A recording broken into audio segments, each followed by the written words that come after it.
We, in our neighborhood, not having to travel all the way to New York or other towns to get a good cup of coffee. So my husband and I started looking around for spaces in Newark, because Newark seemed to offer the best of all worlds.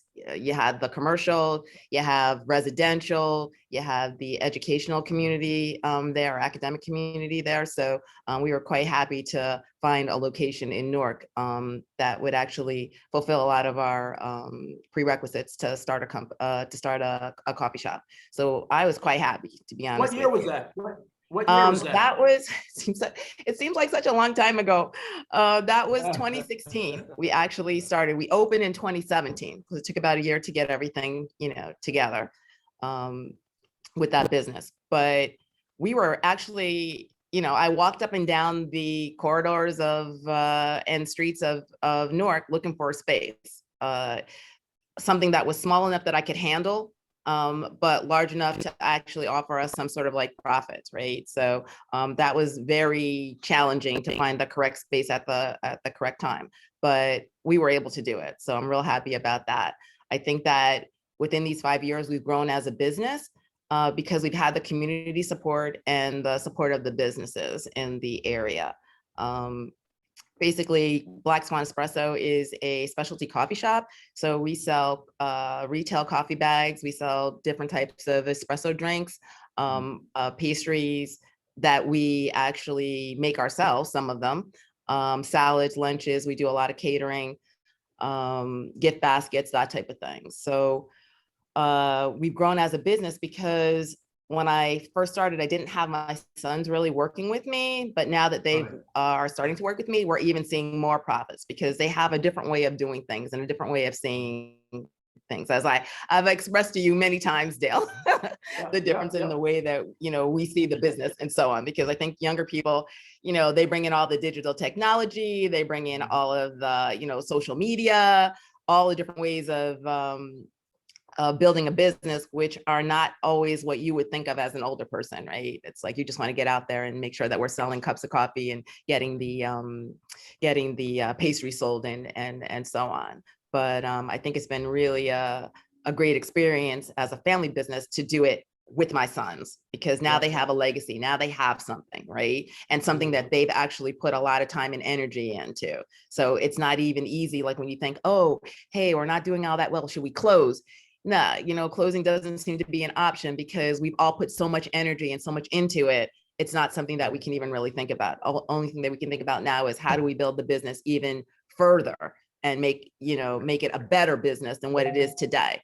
So I'm looking forward. Yes. Yeah, I'm actually looking forward to the next, next 5 years to see where we're going to go and what we're going to do, because the template is not out there. You don't really know what you're going to do until it actually starts to like unfold, right? Until the opportunities sort of present themselves. And I just know that working with younger people and working with my sons, I'm seeing things that I might not necessarily have seen before in terms of how to build a business. So I'm quite happy. We'll talk some more about the future. And so on Wednesday, we had the 29th annual Family Business of the Year luncheon. And so we it was really just, as I said, just a great event, and it was just such an honor to introduce our 2021 Family Business of the Year, and represented by Chris and Steve. So same question to you: how'd you get started in the business? And you're doing this digital video stuff. Tell us about the business. Oh, great. Thank you. Well, we started in April 2011. So it's been 10 years. We celebrate our 10-year anniversary.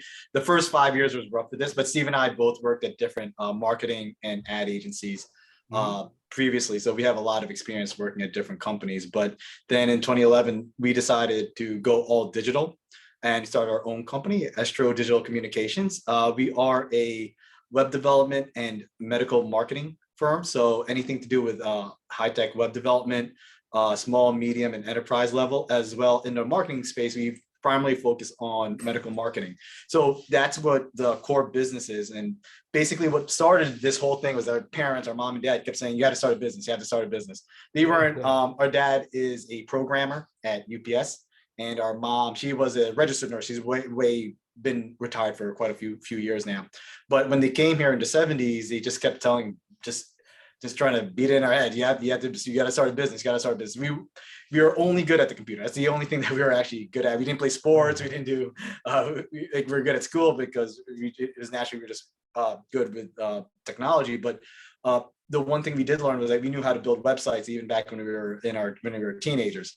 So eventually, after working for a while at different companies, when we started, our parents finally said, "Oh wow, you started a business." The first few years was a little rough. Like we made a joke saying that we didn't even know if we were getting paid or not, just because we had no systems involved. There was no billing system. There's no account receivables. There's no account payables. We were just making stuff up, and that's where probably in year 2 or year 3 we finally said we had to get some outside help, so to bring it all together. But Steve and I really just kept knocking on doors and everything to finally get to a point where we had systems built. So the first 5 years was a learning experience. The next 5 years, we actually started working. Yeah, and just to build on that, just our father always said, because he looked at us like he said, I really believe in you guys. I know you guys are doing your own thing, and we've always told you want to make it a success in America. We need you guys to build your own business. But then he said there's always a fine line between being an entrepreneur and unemployed. Right. So, and he brings it up, but he said, look, you managed to weather the storm, get through that. So, and they're really proud of us. So we were just there, and thank you so much. That was a fantastic event and fantastic opportunity for all of us and the family to support us at the annual event there. So thank you. Well, yes. Well, thank you. And Laura was there. And so let's talk about family. And so Laura, you're working with your husband and your kids. And so, how is it? And I'm asking you guys about working with your brother. How is that? That's been the challenge of the family. As much as you love each other, it's tough. It's tough. So talk about it. It is tough.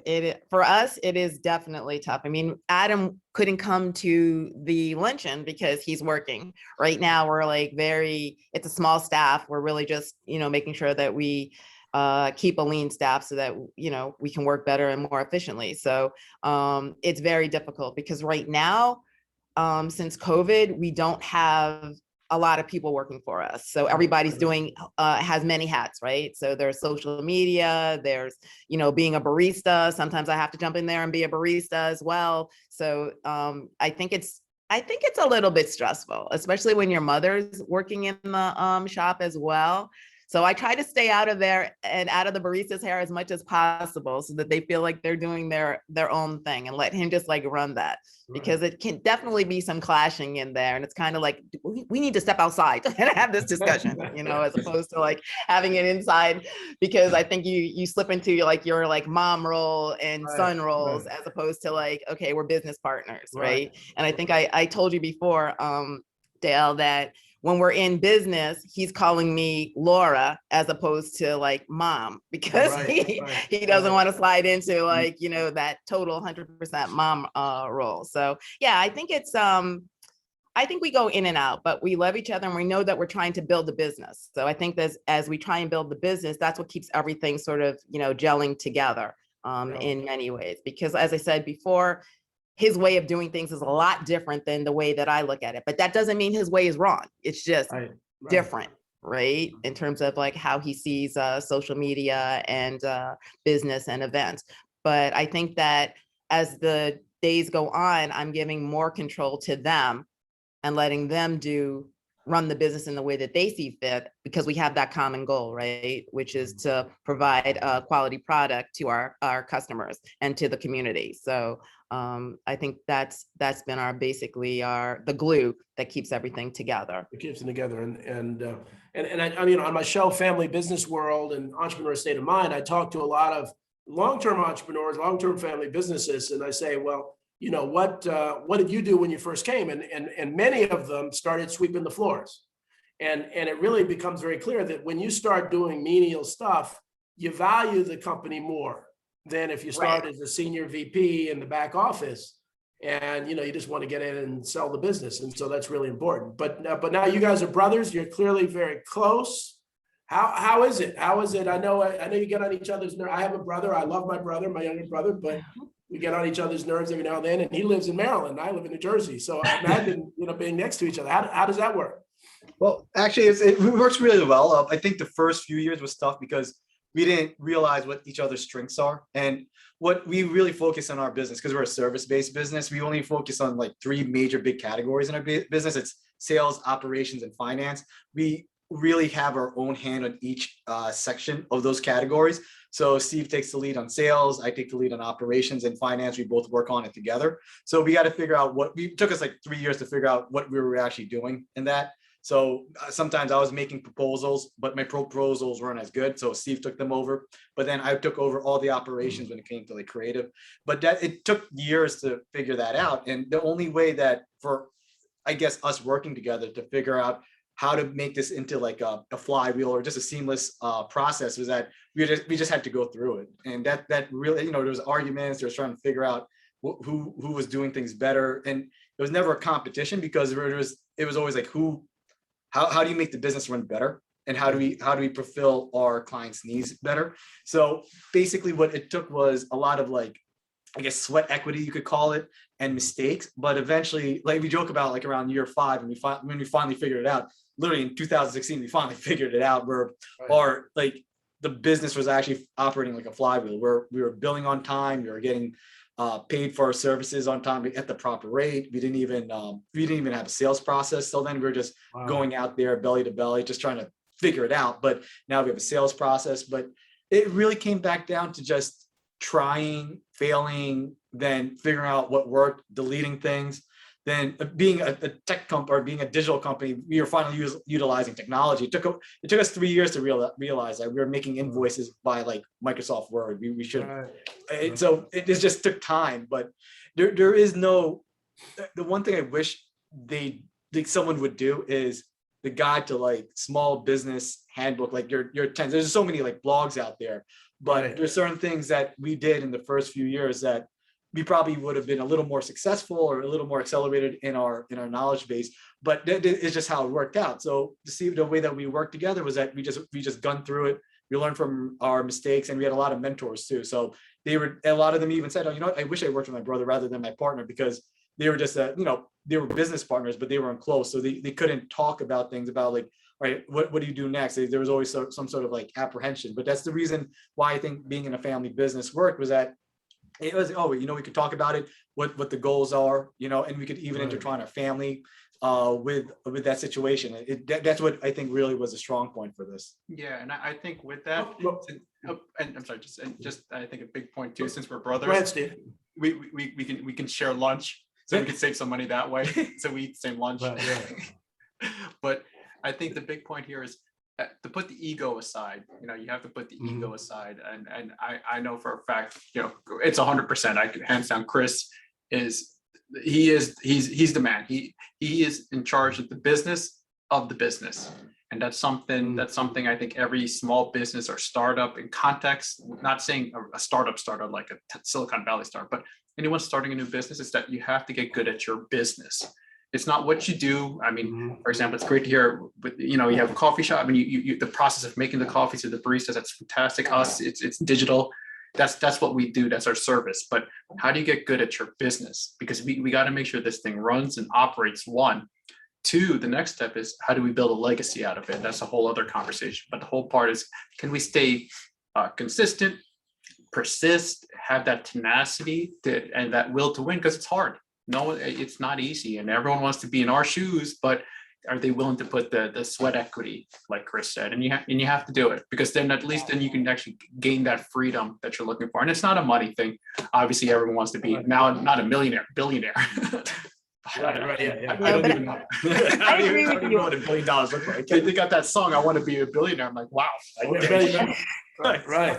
I don't even know how you get Laura? I just want to add onto what they're saying. I do agree that it is a lot about the business, of running the business, okay? Because I think a lot of people think that, I can just start a coffee shop and put up a tent and I'm going to do just great. You know what I mean? And it's like, no, it doesn't work that way. I mean, there's a lot of research that's involved. There's a lot of the business of finance and understanding money and understanding if I'm making a profit from, the projects that I'm working on. We go through a lot of that with the spreadsheets and, really doing some business analysis in terms of, we can't take on every project or every catering event or everything that comes our way. Or, we're looking to expand. So we can't expand just on any place that, any realtor that comes to me and says, hey, this is a great place to open up. We need a lot of foot traffic as a coffee shop. So I think that these guys are really on point when they say, as a small business, it's not just about the product, it's about how you run that business and thinking about the different types of projects that you take on, because not everything is paved in gold, right? So you really need to look and really think about that. So that's a great point, because I feel like we deal with that every day, basically. Yeah, that's the now looking in our chat, we have a long time watcher saying mentoring seems to be a common theme in a lot of these sessions. Maybe the Rothman Institute could develop a mentoring program. Now we have our Family Business Alliance where we work and we help to coach and advise, but maybe we could do an even more formal mentoring kind of program. So that's thank you for that. Before we go, so Chris and Steve, say a little bit more about your business. Tell the audience, what do you guys do, and who are your clients? So a little more detail about that. Yeah, that's great. So basically what we do two things, basically, is high-end web development. So anything to do with web apps, mobile apps, will make your website not just mobile or whatever. It's just a different, you get to see our work. If you go to our website, estrocommunications.com, we work with some big construction companies in New Jersey, like Earl Co. They're another great family business. Florida Water, they're a family business based out of our town in Westwood, New Jersey. 200-year-old business is floridawater.com. So anything to do with that high level creative and where there's web apps involved or even e-commerce, that's what we really focus on the web development side. And on the marketing side, we focus on two industries, just medical marketing. So any from urgent cares, dental, specialty doctors like podiatrists or cardiologists, or medical spas. That is the main medical marketing business, and professional services from a great client of ours, like a ridge removing, a professional service like that, or a finance firm. So basically, those are who we work with in the marketing space. We have that level of marketing. It's more process marketing. So if you need a lot of process marketing from your email newsletters to lead gen to Google Ads. We're Google Ads certified and Facebook Blueprint certified. So it's more process marketing. We're like in our interview, our creative is good, but we're not the most creative agency out there or company. We know that, so that's not our strength. Our strength is more towards process marketing. That's why we work with very heavily with medical marketing as well as professional marketing. And the third is website maintenance. So anything to do with if your sites are built on LAM or whatever, our company will just go in there, we'll fix everything, make everything secure, and we just do that monthly. So like I said, it's two things we do really well: professional and medical marketing and website development. And what makes us different is that we focus on, and I like to consider myself a digital project manager, because if project management, again, that's a very ubiquitous term. Everyone can say they're in project management because they should be, because when you take everything into stages and phases, you can accomplish anything. Especially if it's this websites or if it's building a building, you have to do it in a process. And once you're in a process, turn that into a flywheel, create systems, and from there, I think you can build a great business. So I think that's what makes us different.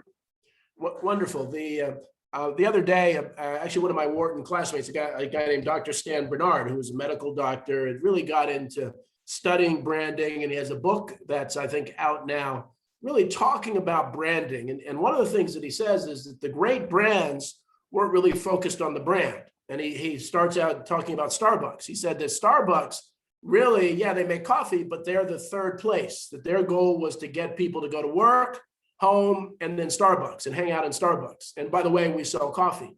And if you really break down a lot of other brands, it's really their mission or their reason for being, or their objective, or, those things drive that. And so, so as you think about that, and so I know, Laura, we've talked a little about that. Yeah, you sell coffee and you do that stuff. What would you say is kind of your kind of focus area, that will build the Black Swan brand? I think what is going to build the Black Swan brand, as far as I'm concerned, is the quality product, but the customer service. Okay, I think that's very important in terms of how you treat your customers going in. And also, it's going to sound really hokey, but we tried to create a coffee shop where everybody felt, where the pricing was such that anybody could order something, right? So even if you didn't have a lot of money or whatever, you can go in there and you can purchase something. And I felt that that was really important, is to make the pricing in such a way that everybody felt comfortable coming in and ordering something, whether it's a cup of coffee, a brownie, something. Okay, because I didn't want people to feel that this wasn't a place for them, or that it was too exclusive, or something like that. So I feel like in terms of what's going to build this brand is to focus on the customer service, and also too, our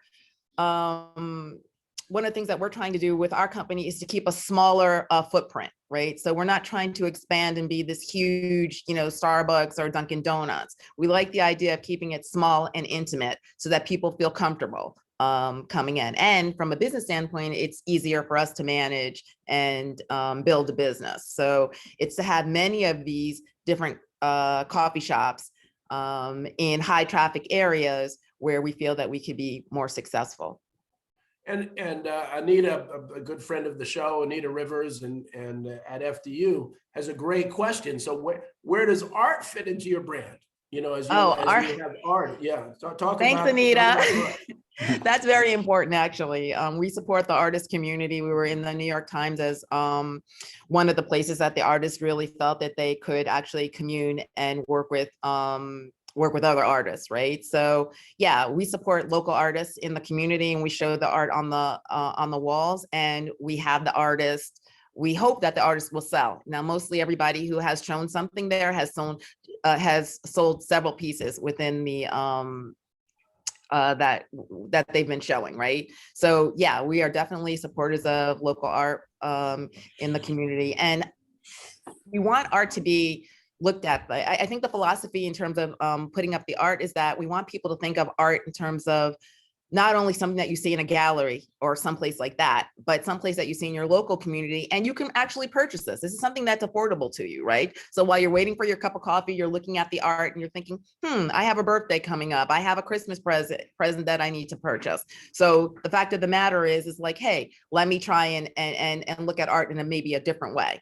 So our next exhibit is going to be in another week or so, in terms of we have a new artist coming in who I think will be very good. So I'm hearing kind of community and culture. So what you're kind of introduced people to community and culture. I love Correct. that. So Estro Digital, what do you guys say? What is your, how do you build the brand? What is your raison d'etre, your differentiator, and your reason for being? Right. So I'm just going to start with, I think it's in our ethos here that I really believe that it's not how what you say. It's not always what you say, but it's how you make people feel. Yeah. Right. People remember how you make people feel. What kind of feeling do you get when you meet Chris and I? We're cool guys. We're smart. We try to keep it light, try to add, you met us, obviously you met us in person, but you try to have fun with it, because we're in such a complicated subject. People feel overwhelmed when they hear digital computer stuff or whatever we're talking about, but you want to make people feel comfortable. And I think that's how you build trust. And if you see, you see our clothes, it's brand building. We're all about the brand. I mean, we had this logo for over a decade or so, but we love to wear our own clothes. We believe in it. Our brand stands for trust, honesty, loyalty, and respect. That's what you get when you meet us. And we try to keep ourselves at the top of the food chain, a top echelon. When it's like, am I going to get this type of Ernst & Young, Deloitte, or like this McKinsey type of consulting, but with the twist of a family business? I think that's where we shine. Like, we'll give you the best consulting. We've been there, done that. We work with a lot of big companies, a lot of big family businesses, and we're going to give you a different perspective. That's what makes us different. That's our unique selling proposition. You're working with us. We treat ourselves like are we the let's say the Derek Jeter of what we do? Are we going to be trying to be the best of the best? So, and Chris? Yeah, and it was a little story of when I was getting, like Steve and I, we were getting a little stressed. We had some massive projects on board. Like my wife is a critical care nurse, so she deals with people dying and being sick. So that's like that's her job, and she's great at it. But like, when she just hears me talking on the phone, especially or on the computer when we were working from home, she goes, "Oh, why are you so stressed?" And and I was like, "Well, we have to do this whatever projects." And she goes like, "You guys are talking about a website. Like, is anyone dying?" And like, no, it's a cookie company or whatever. And she's like, everyone's getting stressed about cookie. I was like, all right, then. But when it came back to our brand like a year ago or even a few years ago, it went from being like, oh, we want to be the high tech solution guys to, you know what? Let's take a step back. We're like, Steve and I realized we're a family business. We became the I don't want to call it really easy to talk tech to guys. That's where our brand started really taking off, and that's where when our success in these high level projects really started just really taking off as well. Was that when we took it a notch down because we were working on some major projects that were very complex, hundreds of pages. But then next thing you know, when we took it back and we took a step back and said, you know what, we're very easy to talk to, and we're very calm when it comes to tech. We're not at that like high impact, like, oh, now we started to stage things out, stages and phases, and we became more of the easy to talk to tech people, like their tech people or their website people. That's when our brand really started taking off, is because when we started embodying who we are, our company started growing into that type of business where people would just come to us saying, oh, you know what, I heard that when I talk something very complicated with when it comes to my technology or my website or my e-commerce stores, you'll actually take a step back and calm everything down to figure out what the real problem is. So that's when it came to our brand, we had to personify that who we were as people. Then it became, the company was known as that too. Yeah, and that's where I'm sorry. And that's where Angelique, she does all the nursing and everything, where she's got great bedside manners. We call it website manners. We've got great website manners. I like it. Laura? I think one of the points that's really being pushed here, which I think is important, is that with family businesses, we have more flexibility. We're not tied into a lot of the corporate bylaws and rules and regulations. So because we're family businesses, we have that flexibility, I think, to work with our customers a little bit differently than maybe the corporation can do. We had an instance a couple of years ago where Tony Roberts, their group wanted to have bulletproof coffee. So they went to Starbucks. Starbucks is like, oh, we can't do that. You know what I mean? It's like, we can't just like make this off the cuff like this. And we're like, we're a family business. We can do that. How do you make it? What's the recipe? I looked it up. I found out the recipe. I made these coffees for them. But the fact of the matter is that she had gone around to many of the top companies like the Dunkin' Donuts and the Starbucks, and they couldn't be flexible to work with them. And I think like family businesses offer that flexibility to work with their customers in a way that a lot of the larger businesses just can't do. Yeah, I think that's a great point. And we really need to sell that customization as a unique selling proposition. And it gets worse. As I say, when you go on the web and you buy stuff from Amazon that, you don't know where it's made, you don't know what it's looked like. It's not the same as touching it. If you go to a store and you touch it and it falls apart when you touch it, that's one thing. But you go on the internet, you really don't know the quality. Now you can send it back, but that's a hassle. So let me ask the guys.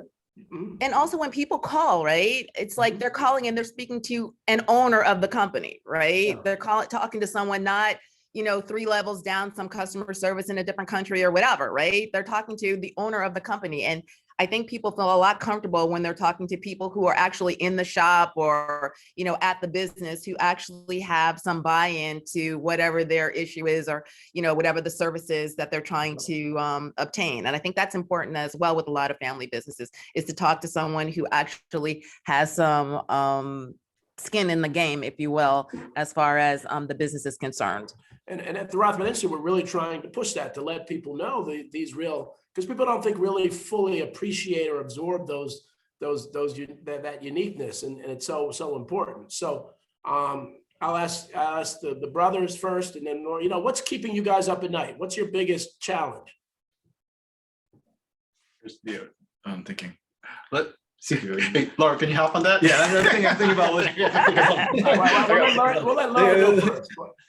No, I already spoke, brothers. No I problem. need some time to think. Okay, you know what? I think I figured it out. So basically, what keeps me up at night is obviously growth. We're in growth mode right now, and we're trying to figure out how the best way to expand. Where we're currently at with our, I guess, our income and our retainers based on our clients, and how we can take that, reinvest it into growth.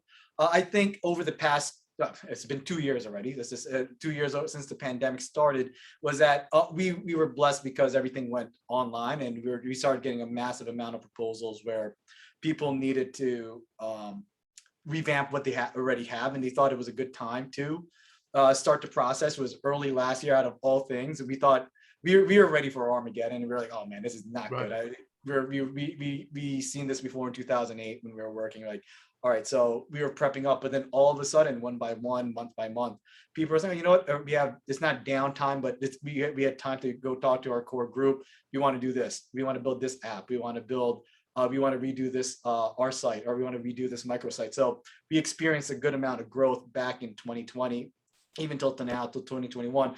But since we experienced that growth, the growth is, do we sustain that, or do we grow even bigger in what we do, especially in the marketing side of our business, where we want to go back to a level of pre-2020, 2019, or do you want to go take 2022 and beyond as a next level of where Estro Digital Communications is? So what's on my mind is this growth. I know a lot of people are just talking about different things right now in the business world, in our consortiums with other groups. People are talking about sustainability. Obviously employment is a very big issue right now. So we're good with our employment, but I think right now is growth.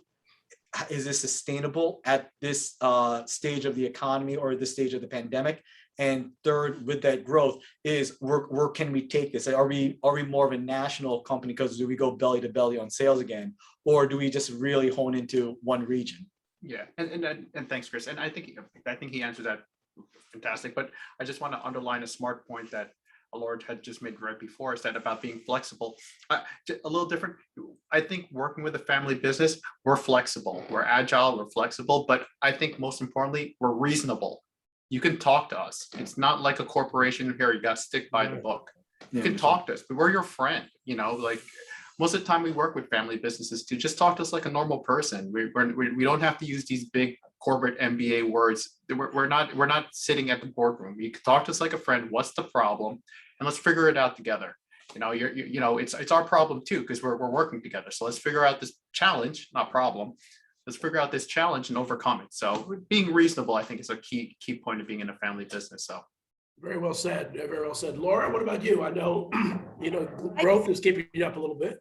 Absolutely. At this point, I think for our company at this point, it is about growth. Okay. It's about growth and where we're going to go. We're a small coffee shop, but now we're trying to grow into larger venues like the airports and things like that. So to grow from a small company into a larger company has been very challenging for us, to make sure that we get the right teams in place in terms of, who is going to handle marketing, who's going to handle financing, looking at the branding. So we're at that pivotal point where you jump from a one store operation to a larger operation. And how do you do that?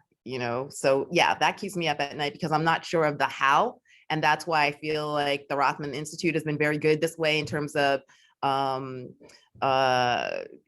us to find resources to help us to grow, to get to that next level. Because it's one thing to say it in words, it's another thing to actually do it. Right? It's like, what are the actual steps? How do I get from point A to point B? Sometimes I don't feel like I'm that sure of myself in terms of how do we actually do that? So right now, I'm just trying to make sure that I get the right people in the right places so that when we make that move, we're prepared.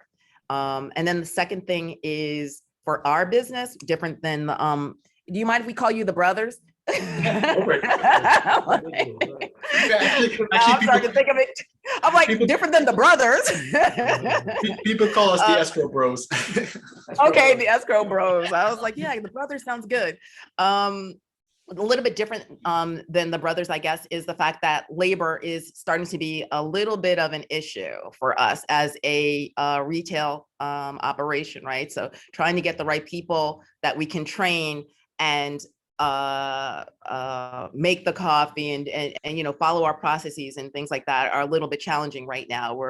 I'm a little bit concerned about that because I don't see the amount of people applying for these jobs that they were doing before. Okay. And also the amount of money that we're paying them is definitely changed, right? So we're going over and above, you know, the market rate for, to get employees at this point. So that's a little bit challenging from a financial standpoint, but I also understand people need to live too, right? So you definitely are offering more than, you know, the minimum wage, no doubt. But it is challenging right now to get employees at this point. And especially since I know that I'm growing in certain areas, I need to make sure that I have the right people in place and that they're trained and, you know, just putting all that in place and that the branding is correct and that the, you know, the website looks the way that it needs, all of this needs to come together. So again, I look to the Rothman Institute and, you know, as a resource to help us to like go from A to B, and B is a very important part of our growth. So yeah, that's where we're at right now.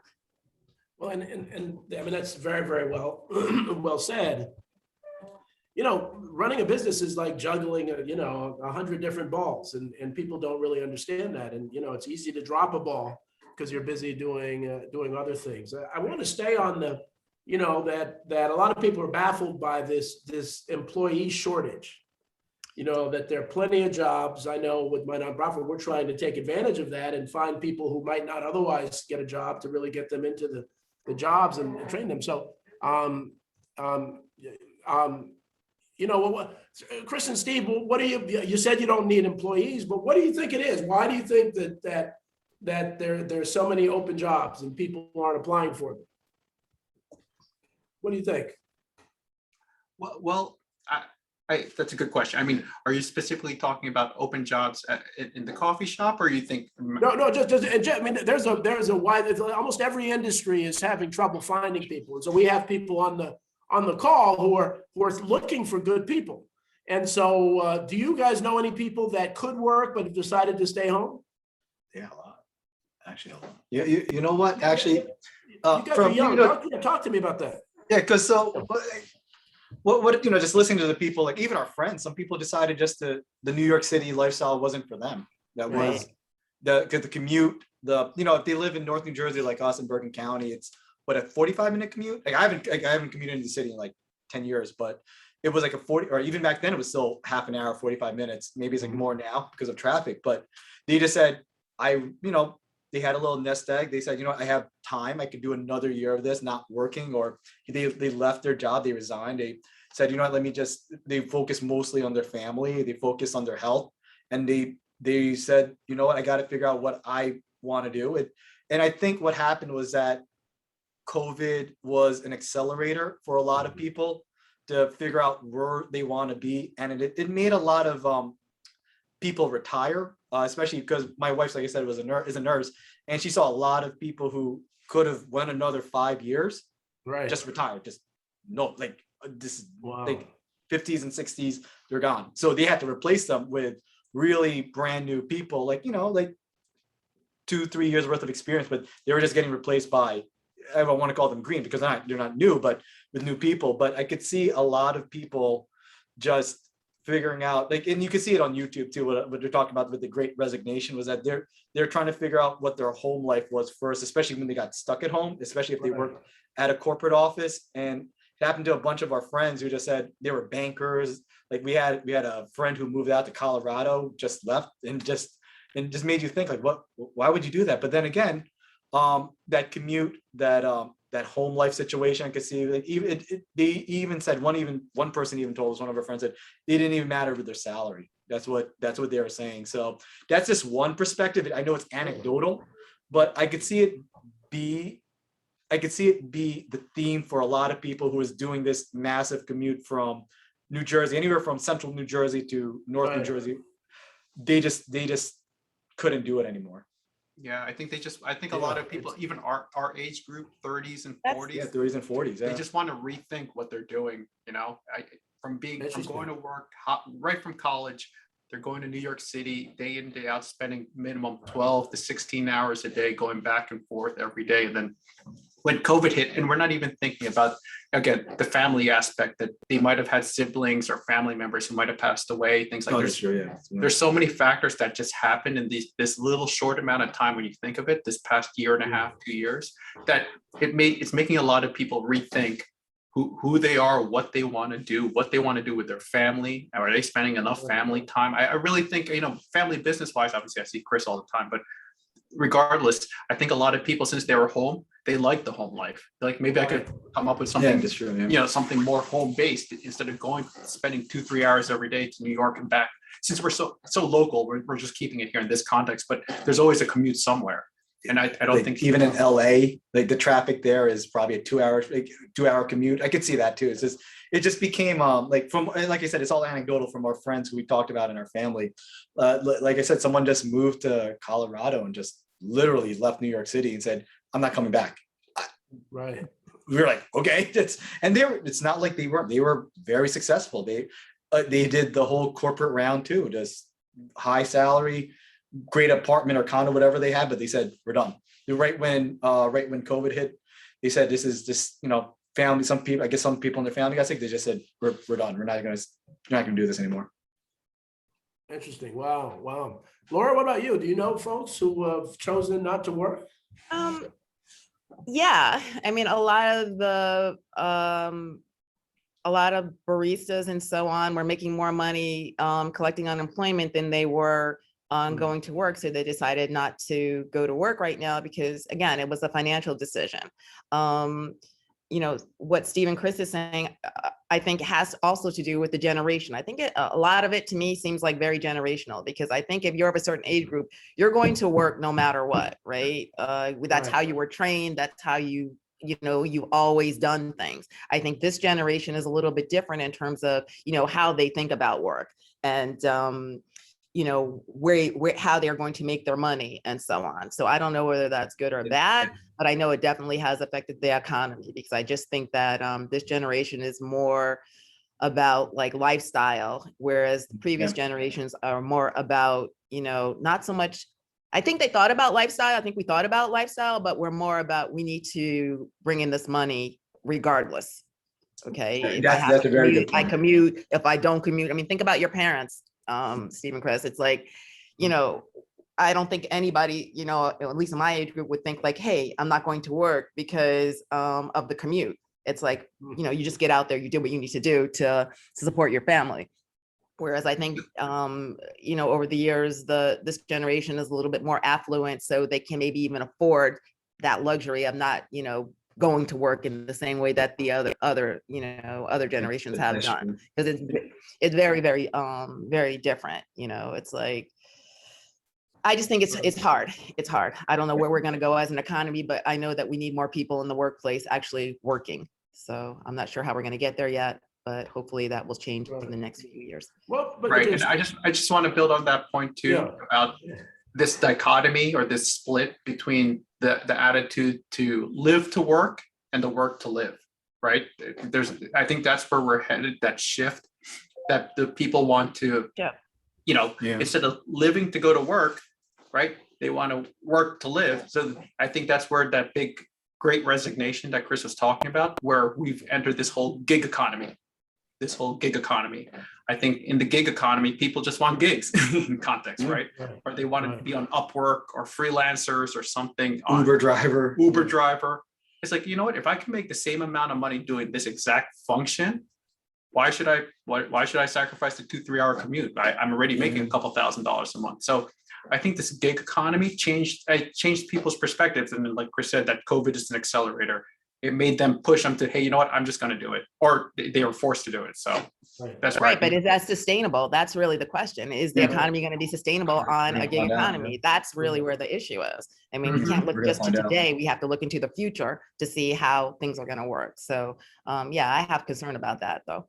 Yeah, and I think a lot of people aren't thinking about the future. Is that so? Anita Rivers has another great question. And now, how do your various companies interact with chambers of commerce?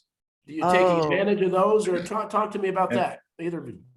Well, I work with the Newark Regional Business Partners, and I think they have been fabulous. As a small business owner, I remember when I first thought about joining and becoming a member, I was kind of like, this is too expensive. What can they actually teach me? What will I learn? Is it going to be really worth it as a small business? And boy, was I wrong about that.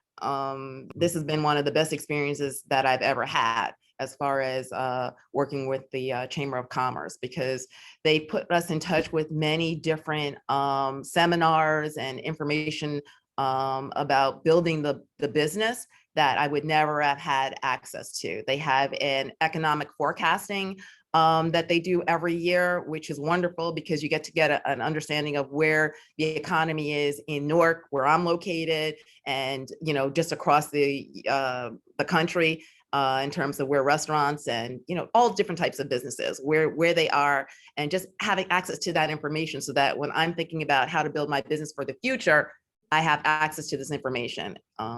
So I feel like that has been really helpful. Also, they have provided many different programs in terms of diversity, in terms of employment. I mean, there's just so many different programs. I'm very happy to be working with a Chamber of Commerce on things that are happening in Newark, because it puts me in touch with what's going on in the pulse of the city. So. And I've known Chip Halleck and Barbara Kaufman for over 20 years, and they're just great people. And so, they had great things to say about you too. And so, guys, what about you? What's your relationship with Chambers of Commerce? Have you taken advantage of that? Oh yeah, big time. We're big proponents of Chamber of Commerce, from the local level to the national level. Actually, Steve and I, when we first started our business, we were members of the CINJ with Tony Rusev, great guy. Amazing leadership in that organization. We're part of the North Jersey Chamber of Commerce. I'm the vice president of the NJ Ag Club. This is a Chamber of Commerce just for advertising agencies. Also, on the national level, Steve and I are certified members for both the NYNJ, NMSDC, and the US PAC. So on the national level, so we get to go to some of those conferences, if the meeting some of the bigger companies and seeing what they're talking about. So yeah, the big local Chamber of Commerces and the national Chamber of Commerces really helped grow our business, not just obviously financially, but they offered a lot of workshops and a lot of tutelage, where just those little when we joke about we didn't even know how to bill our customers. Someone told us, you're a tech company, you're not even using technology. So someone told us to use this. And so we just really fixed everything. And that's where the Chamber of Commerce has really kicked in and really put us into a better path, just because of all the memberships, the knowledge base within that membership, and the relationships you make.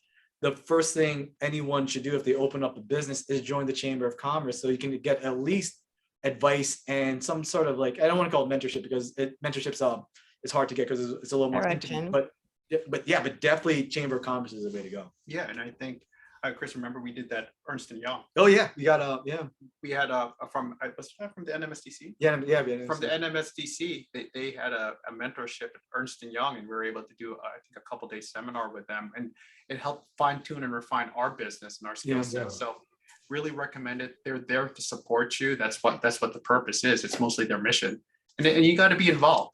They always say what you put in is what you get out. If you're not going to be involved, how are you going to get anything out of it? You're just going to put their logo on your website or something? That doesn't make sense. It's a people business. We're all in the people business. We need to meet people, talk to people. We need to get along with people, and people only do business with people they like and trust, right? Do these people like and trust you, and are you there, and are you supportive, and you're part of the community? As a local family business, you got to be part of the community. That's what we're here for. We can't all change the world like the Mark Zuckerbergs or the Jeff Bezos, Amazon kind of companies. These are billion, trillion-dollar companies that are global. But how do we make an impact for our local community? And you do that by joining the local chambers, but also being a family business that supports the other family businesses in your local community. So Yeah, I would, add on to what he's saying about supporting the other family businesses. We try and work with other family businesses in terms of the products that we sell and just events and being more involved with the community. I think that our work with Newark Working Kitchens, which is part of Jose Andres's Central World Kitchens, has been a really big deal for us because as we prepare the meals for people in the community, over 500 meals, we've actually made 1 million meals for people in the community. And I feel exactly right, but it was Audible who brought this to us. You see what I'm saying? It's like we didn't even know about this, but it was people from a corporation who actually come to the coffee shop and said, hey, you guys might want to get involved with this. So it's like, I feel as though part of our success is based on, a lot of our success is based on the community, which is basically, I think what you guys are saying is like, you've got to be involved within your community to really, I think, be successful as a family business. And I feel like really proud of that connection with Newark Working Kitchens, because 1 million meals for a small coffee shop like us, that's like a big deal. That's like a big deal for us. So. And so one of the attendees, I'm looking at Black Swan's menu and it looks amazing. Next time in Newark, one of the things that, and I don't want to but Laura is really really designing her space in a very structured way to really make it as efficient, to really create an efficiency. That really reminds me of the original McDonald's brothers, and the efficiency of that space. And so I think there's some exciting things ahead for you. I know, I know. And so it's probably too early to share that, but you're going to hear a lot about Black Swan. So in the future, and Estro Digital. So so client base, how do people get in touch with you folks? We'll try Estro Digital. What's your website? How do people look you up? Well, fantastic. Thank you. Yeah. Christian Steve. Yeah, the best way is you can always call. We're very personable and we communicate with our clients. That's what makes us different. A lot of companies or IT tech companies, they don't speak to their clients. We like speaking to the clients. We even do client visits right now. Zoom is great. Everyone's doing Zoom. We'll even do a client visit. That's our business, and we have to stay in touch with them. So communication is key. The way to reach out to us is obviously our website. You can look at who we work with. We work with a lot of great businesses, lots of great experience, lots of great reviews. Any business needs reviews online now. We've got a lot of great reviews at www.estrocommunications.com. That's Estro, ESTRO communications.com. You can look us up there, see who we work with. You can always call us. Yeah, our number's there. Email us. We're very easy to get to. Even text. You can reach out to us anyway, and we're happy to help and have a conversation. And like any good business, we operate, for the most part of the day. If it's an emergency, we'll take those phone calls at night. But we also try to keep a moratorium when it comes to holidays and things like that, because that's when you have to spend the family time. So always welcome to reach out to us. Find us online at estrocommunications.com. Thank you. Wonderful. And Laura, how do they find you? 93 Halsey Street. Walk in. We're located, our website is www.bse.coffee. Again, similar to the brothers, we're definitely available. It's either going to be myself or Adam, my son, who's going to pick up the phone and answer any questions that anybody might have about catering, about the gift baskets that we're going to be doing for the holiday season. So, people definitely stop in and check out the gift baskets, because we did last year several hundred of the gift baskets. So we're looking to do many more of them this year. But yeah, come in and see us. And even if you just want to come in and talk, you don't even have to buy a cup of coffee. It's a community coffee shop. So and one of the things I've learned too is as people say, well, Dale, why do you give the website? Just have them Google it. Well, it's a generational thing. There are a lot of folks that will not Google it. They'll go, what's the website? I don't have your website. They won't even think of Googling it. So it's important Dale, to give Instagram. What'd you say? Instagram. Instagram, yeah. A lot of people are doing doing Instagram and other things now. And so we have, Facebook is dead. We have Meta. Meta is now the new, so there's no more Facebook. So, change is a constant. And I used to, my dad, my dad who passed away last year, and I miss him dearly, but he used to always, he'd be on the AOL site. He said, Dale, they keep changing the site. Why can't they just keep the site the same? That's true. And so the reality is everything's changing. So, and just from a brand standpoint, just think, Facebook, which has brand recognition of, probably the top 10 in the world, they're changing their name. Now, obviously that means their problems were like really, really big and they don't want to be associated, but that's a game changer, just to change your name with all that recognition. We'll see how that plays out. Any final words? We're at the last minute. I just love what both of your companies are doing, and thank you. Laura, any final word? Yeah, I would just say to all those small businesses out there to hang in there, because change doesn't happen right away. And I think that a lot of people want things right away, but I think that you just have to hang in there, like day in, day out, just keep doing what you're doing, and, just put your best foot forward day in, day out. And Christian, Steve, any final word? Well, I'll start first. I think listen to Laura and us. Don't watch the Gucci movie to think of family business, because that's not not how it is. Remember, that's not how real life is. That's a little. Joking aside, family business, like she said, just stick with it. You're a family, so do family things, right? You want to be there together, ups and downs, and you guys just have each other's back, right? Chris? Yeah, and most importantly, something that everyone is saying, Laura and Steve, but most importantly is that you just make sure that you're confident in what you do and you believe in what you do, because you're going to go through days where you just want to quit and just say, I'm done. But just be confident, believe in your goal, write out your goals of, say, 2025, want to be here, or whatever it is. And it'll happen. It's just always be confident. Your days, you're going to have a lot more good days than bad days. But those bad days, you just have to learn from it and move on. And that's something that it took us a little bit to learn from. But right when we can just brush it off and just move on, you're going to have a great week. It'll become a great month, and next thing you know, 2022 will be your best year ever. Yep. Well Very, put. very well I thought said. that's excellent. Great. Definitely sums it up. That definitely sums Very it up. much. Great way to end. So I want to thank everybody for watching. I want to thank, Estro Digital and Black Swan, and have a great weekend. And we will see the audience here next week. Take care. Thanks, Thank Bill. you. Thank you very much. Happy Halloween. Thanks, Happy Chris. Halloween. Happy Halloween. Happy Halloween. Happy Halloween.